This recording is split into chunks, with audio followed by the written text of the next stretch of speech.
Dito sa tinuturo ko.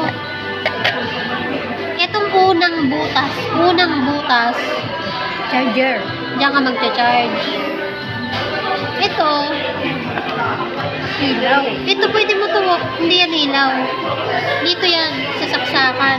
Kunwari, magcha-charge ka ng cellphone, o kaya magagamit ka ng electric fan, dito ka magsasaksak.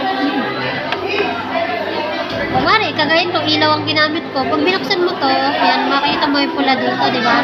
Ibig sabihin, naka-on na yan. Ito kasing ilaw na to, hindi tumiilaw kapag maliwanag. Pero pag gabi, usa siyang ilaw. Pero para makatipid ka sa kuryente, patayin mo. Ang ginagawa ko, kasi marami akong ganito, itong mga panindak ko eh. Itong pinakamura. 3,500 lang to eh. Ito, mga ganun lang, 3,000 ganun.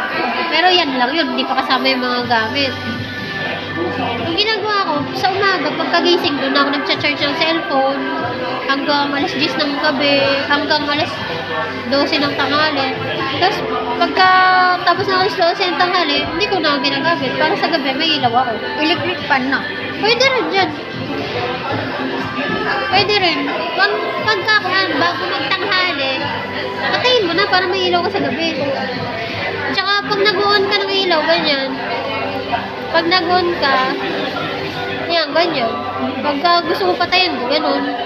Pag ito gusto mo gamitin, ganyan. Ito ng kabila. Kasi dito siya gumagana yun. Bibigay ko lang sa'yo ito, libre lang. Pero may kapalit pala.